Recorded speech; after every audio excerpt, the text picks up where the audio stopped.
Assalamualaikum warahmatullahi wabarakatuh. Perkenalkan, nama saya Retno Selvi Indriani, NIM 2101010218, Prodi Manajemen A6 semester 3, mata kuliah Akuntansi Manajemen, dengan dosen pengampu Bapak Rizky Andrinaldo, Sarjana Ekonomi Magister Akuntansi.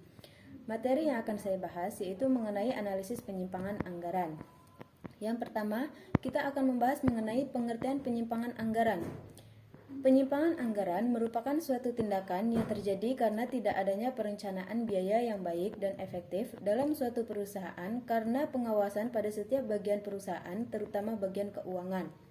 Selanjutnya yaitu tujuan. Adapun tujuan dari analisis penyimpangan anggaran tersebut adalah untuk mengetahui dan menganalisis ada tidaknya penyimpangan anggaran untuk mengevaluasi dan menilai efektivitas anggaran yang digunakan untuk menghindari adanya penyimpangan anggaran atau untuk menghindari penyalahgunaan anggaran. Baiklah, kita sampai pada materi penyebab terjadinya penyimpangan anggaran. Yang pertama, anggaran yang tidak seragam. Yang kedua, kurangnya pengawasan terhadap bagian accounting. Yang ketiga, tidak adanya kultur organisasi yang benar. Yang keempat, kurang memadahinya sistem akuntabilitas yang benar. Yang kelima, kelemahan sistem pengendalian anggaran. Selanjutnya, bentuk penyimpangan anggaran. Adapun bentuk penyimpangan anggaran, yang pertama duplikasi anggaran, yang kedua korupsi anggaran, yang ketiga penyalahgunaan tidak sesuai dengan peruntukan, yang keempat pemborosan anggaran. Penyimpangan anggaran juga bisa disebabkan oleh beberapa faktor. Yang pertama, faktor tekanan, misalnya pada situasi pandemi COVID, ada banyak orang yang tertekan karena banyak penghasilan yang menurun, sehingga kesulitan memenuhi kebutuhan hidup. Kurangnya penghasilan tersebut kemudian mendorong pelaku nekat melakukan penyelewengan laporan keuangan perusahaan agar dapat memperkaya diri lewat jalur pintas. Yang kedua, adanya kesempatan.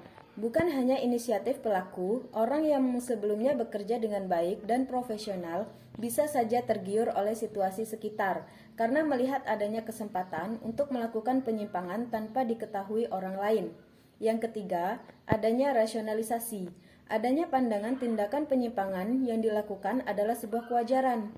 Biasanya muncul pada orang yang memiliki jabatan tinggi dan memegang kepercayaan besar dari perusahaan, dan lemahnya jeratan hukum.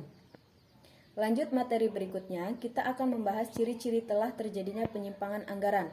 Terjadi cost overrun atau jauh melebihi biaya yang terjadi atau underrun, atau jauh di bawah biaya yang terjadi mempunyai angka-angka yang tidak realistis untuk dipakai sebagai acuan.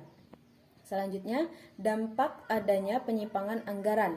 Penyimpangan anggaran sangat berdampak pada suatu perusahaan, karena dengan adanya hal seperti itu dapat merugikan pihak perusahaan. Cara mencegah terjadinya penyimpangan anggaran. Penyimpangan anggaran dapat dicegah dengan adanya penyesuaian perencanaan dan realisasi pada kegiatan operasional perusahaan, seperti peningkatan pengawasan pada setiap bagian perusahaan, terutama bagian keuangan. Selesai sudah penjelasan saya mengenai materi analisis penyimpangan anggaran. Semoga video ini bisa menambah wawasan kita semua. Apabila ada salah kata, saya mohon maaf. Kepada Allah saya mohon ampun. Hidup kesepian tanpa kekasih. Cukup sekian dan terima kasih. Wassalamualaikum warahmatullahi wabarakatuh.